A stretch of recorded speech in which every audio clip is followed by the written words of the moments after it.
The young and the restless spoilers Jack and Diane Abbott sat on opposite ends of the ornate leather couch in Jack's private office at Abbott Manor, the late afternoon sun casting long shadows across Diane's worried face. Between them lay a stack of files, but it was not the quarterly earnings report or Jabot's latest marketing plan that weighed on Diane's mind, it was the secret they had carried, buried so deeply that even Kyle himself had no inkling of the truth. For weeks now, rumors had swirled among the board members, whispers of Kyle's questionable judgment and a reckless streak that left Jack and Diane scrambling to contain the fallout. But when Diane learned that a few loose-lipped executives had begun speculating about his true parentage, wondering why Jack Abbott, a man who had pledged to build a legacy in Genoa City, seemed to have only one son, she knew they had reached a crisis point. The question that now hung between them was unthinkable. Should they finally reveal the secret that had both protected and burdened their family for decades? Diane's voice trembled as she broke the silence. "Jack," she began, "people are already talking. If we don't control the narrative, someone else will. Sooner or later, Kyle will hear it from someone with an agenda. Do we really want him to learn that the only life he's ever known, his name, his history, was handed to him because our own child died?" Jack pressed his forehead between his fingers, exhaling slowly. "I know," he replied, voice low. "I promised Diane that no matter what happened, we would protect him. He's faced enough scrutiny as it is, being thrust into the CEO role at 26, living under the weight of the Abbott name. If we expose the adoption now, it could destroy him." Diane's eyes filled with tears as she remembered the day they had first held their biological son, just an infant, in their arms. A child who drew his last breath before they even had a chance to give him a name. The grief had nearly broken them, sent Diane into a spiral that left her incapable of mothering the boy they would later name Kyle. When the chance arose to adopt a healthy infant in need of a family, they had taken him in, vowing to build a new life around his bright smile. They had given him the name Kyle Abbott and tucked the memory of their first child into a locked drawer, desperate to spare him the pain of loss. Yet now the deck was stacked against them. Genoa City gossipmongers were already speculating about Diane's long absences, about Jack's single-minded focus on his empire rather than on a growing brood of children. "He's the only Abbott heir," they whispered. "Why is Diane barely seen with him?" Some had even questioned whether Diane truly loved Kyle at all, branding her cold and distant. Diane's hand clenched in Jack's. "I can't let them twist the story any further," she said, her voice cracking. "Kyle deserves to hear it from us. He deserves the truth, no matter how painful." Jack sighed, weighing the options. Revealing the truth would shatter the image of the unbreakable Abbott dynasty. Kyle would feel betrayed, his identity called into question by the very parents who had raised him. Yet, keeping the secret any longer risked worse, an outsider weaponizing it against them, tearing the family apart in a public spectacle. Late that night, in the quiet sanctuary of Kyle's home office at Jabot, he pored over spreadsheets and balance sheets, unaware that his world was on the brink of collapse. His phone buzzed, an unknown number flashing on the screen. Before he could decide whether to answer, the doorbell rang. Standing in his foyer were his parents, both looking more solemn than he had ever seen them. In their hands, Diane clutched an old photo album. Jack's eyes held an unspoken apology. "Kyle," Jack began, voice thick, "we need to talk." Kyle motioned them into the living room, heart buzzing with curiosity but tinged by unease. He had felt their increasing distance, the late-night boardroom meetings that excluded him and the hushed conversations that fell silent when he entered the room. "What's going on?" he asked, bracing himself. Diane opened the phone. "That was our baby," he whispered. Diane's tears fell freely as she nodded, voice trembling. "Yes, sweetheart. Our first son. He died the day he was born." She reached for his hand. "We couldn't carry the weight of that grief and love both. When the chance came to adopt, we brought you home, and we named you Kyle because we wanted you to have a bright future." Kyle's breath caught as the truth washed over him in painful waves. All this time, everything I believed about myself. His voice cracked, rage and sorrow mingling. You lied to me. You let me build my life in a house of lies. He stood abruptly, pacing as tears glistened in his eyes. Why didn't you tell me sooner? Why let me carry the Abbott name, fight my way to the top, if none of it was real? Jack rose, placing a tentative hand on his son's shoulder.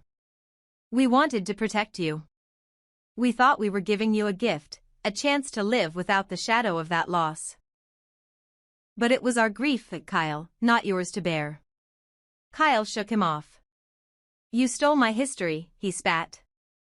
All those times, I thought I was proving myself to be your son. I was proving myself to be someone who never existed. As the enormity of the revelation settled, Kyle sank onto the couch, head in his hands. Diane knelt beside him, cradling his arm. We're so sorry, she whispered. But this is who you've always been, with or without our secrets. Outside, in Genoa City, the news spread like wildfire. Headlines screamed of the Abbott adoption scandal, talk show panels dissected the ethical fallout, and social media erupted with speculation about Kyle's next move. Would he relinquish the CEO title in disgust, or double down, determined to prove that he belonged in that office by virtue of sheer talent, secrets aside? In the days that followed, Kyle's anguish gave way to steely resolve. He faced the board at an emergency meeting and stood before their stunned faces. Clearing his throat, he said, My parents made mistakes, painful mistakes. But this company, this legacy, is mine. Blood or no blood, I am Kyle Abbott, and I will not let my identity be defined by a secret I didn't choose. His words hung in the air, charged with defiance and dignity. Jack and Diane watched from the sidelines, grief and pride intermingling in their eyes. They had lost the only story they ever told themselves, but in its place, a new truth was emerging, one born of transparency, resilience, and the unbreakable bond they all shared. As Genoa City watched Kyle reclaim his name, the Abbott family discovered that the greatest legacy they could leave their son was not a flawless origin story, but the courage to stand unashamed in the face of life's most shattering revelations. Jack Abbott stared out at the amber glow of the city skyline from his corner office, the weight of unspoken truths pressing upon him like a storm cloud ready to burst. Diane Jenkins sat beside him on the leather settee, her fingers twisting in her lap, as they confronted the question that had shadowed every family gathering and every boardroom meeting for decades: should they tell Kyle the truth about his birth? The answer, heavy with consequence, lay not in corporate strategy but in the fragile territory of a son's identity. They both knew the facts intimately, though the memory still stung. Their first child, born in a moment of hope and dread, had drawn a single, shuddering breath before slipping away forever. Grief had cleaved them apart. Diane had fled Genoa nearly as soon as she stood from the hospital bed, unable to bear the hollow cradle of a life that was theirs yet gone. Jack had remained, clutching his late wife's final gift, the seed of a new beginning, and when the chance arose to adopt an infant in need of a home, he seized it without consulting Diane, believing he could rebuild what had been lost. They named that child Kyle Abbott, and for years they believed it the bravest act either of them would ever perform, to love again despite the specter of sorrow. But now whispers had begun circulating through Jabot's corridors. Questions about Kyle's singularity as an Abbott heir, murmurs about Diane's absence in his childhood photographs, and the unanswered why that clung to every glance cast between the two of them. Jack and Diane had heard the rumors, a board member's offhand remark, a correspondent's query on a business podcast. They recognized the danger. If Kyle learned from strangers that his history was not what he believed, the betrayal might fracture him beyond repair. Yet if they continued to conceal the truth, each day would deepen the chasm between them, poisoning the paternal bond they had worked so hard to forge. That morning, Jack finally allowed himself to voice the fear that had kept him awake at night. He deserves to know, Jack said, voice thick with emotion as he turned from the window. He deserves to hear it from us rather than from a whisper campaign. He's inherited everything we've built, our company, our legacy. He should understand why we embraced him with open arms, how much we loved him a moment after we lost our other son. Diane pressed her lips together, the memory of her own flight from motherhood still raw in her mind. But look at him, she whispered, her gaze drifting to the mahogany desk where Kyle's portrait stood framed in silver. He's proud to be an Abbott. He's poured every ounce of himself into earning that name. If we unravel his foundation now, he might collapse under the weight of it.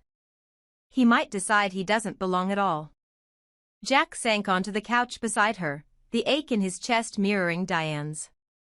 And if we stay silent, we become conspirators in a lie. We tell him that our love is contingent on a story we invented to shield our pain.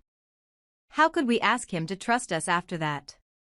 Diane's eyes glistened as she reached for his hand. Perhaps the greatest love we can show him is to let him live without this burden hanging over his head. We gave him a family. We gave him opportunity and a name he could be proud of. Maybe that is enough. They sat in silence while the city hummed below, the distant lights of Jabot's headquarters blinking like stars in an earthly constellation. In that silence, they heard the echo of every lullaby once sung to a cradle, every promise whispered in a nursery long since emptied. Jack squeezed Diane's hand, tears threatening to spill. If this is the choice, he said, voice trembling, we'll let it stand. We'll let Kyle believe he is exactly who he believes himself to be. We'll watch him inherit this empire and carve his own path, grateful for what we gave him and silently thankful for the child we lost. Diane nodded, though her heart fractured with each beat. Let it be, she whispered. Let our secret rest with us, unspoken.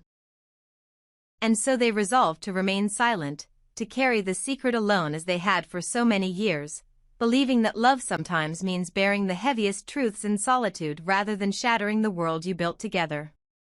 In the days ahead, they would smile at Kyle's determination, applaud his victories, and comfort him through his disappointments, all the while letting their silence stand as the final testament to a truth they dared not speak. The lofty loft of crimson lights felt electric the moment Kyle Abbott strode in, his tailored charcoal blazer catching the amber glow of Edison bulbs overhead. He settled into the high-backed leather booth, flipping open his phone to glance at the latest Jabot projections, until Audra Charles slipped into the seat across from him with her trademark confidence, the sharp scent of her perfume trailing in her wake.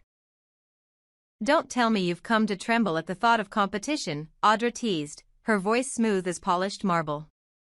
She folded one slender ankle over the other and extended a manicured finger toward his spreadsheets. Your company's quarterly growth is impressive, I'll give you that, but how long before a real innovator makes you look like yesterday's headline? Kyle took a slow sip of his espresso, eyes never leaving hers. Audra, he drawled, I don't quake at rivals. I thrive on them. He tapped his phone decisively shut. I'm actually looking forward to the contest. I know exactly how formidable you are. A faint smile played at Audra's lips. Formidable, she echoed. Oh, Kyle, you flatter me. But I have something in my arsenal you couldn't possibly anticipate. She leaned forward, voice dropping to a conspiratorial purr. A super product, so unexpectedly seductive, so provocatively charged, that no one will be able to resist it. Not one woman, not one man. She paused to let the words sink in. And you? You won't see it coming. Kyle chuckled, the sound low and incredulous. Honestly, your so-called super drug doesn't intimidate me, he said. I've weathered bigger storms than your marketing hyperbole. He arched an eyebrow. You keep talking about seduction and provocation, I've seen product pitches before. They always sound sexy until they flop. Her eyes flashed. You think I'm all talk? Audra's nails tapped the tabletop. Let me remind you. Ashley may be a legend in her own right, but she's not me. She can't stop this. She's operating from yesterday's playbook. She drew herself up, am bringing tomorrow to the table. Kyle leaned back, arms folded, as if to challenge her to do just that. Tomorrow, huh, he mused. You sound like you're living in a fantasy world. Viral phenoms don't just materialize because someone with money says so. Audra's expression hardened into a confident smirk. Watch and learn, she replied, voice cool and certain. You're absolutely right, I don't fully believe my own press release. I believe in something bigger, the science behind it, the consumer desire for something new. You're about to see just how good I really am. He narrowed his eyes. You keep threatening it, but the proof will be in the results, if you can even get it past the regulators. His lips curled. Until then, it's all smoke and mirrors. Audra sat forward again, the lamplight gleaming off the fine edge of her jaw. I'm done playing it small. When I launch, Crimson Lights will be packing lines of customers who've forgotten every other name in beauty. And Jabot, well, Jabot will scramble to catch up. Her confidence was absolute, as if she could will the marketplace itself to obey her command. Kyle held her gaze a heartbeat too long. Then, with the slightest tilt of his chin, he rose and brushed off his jacket. We'll see, he said. May the best brand win. She watched him go, chest rising with the thrill of a challenge accepted, and with the knowledge that he had underestimated her. In the sudden hush he left behind, Audra allowed herself a private smile, first move, hers. Now let the game begin. 1/3.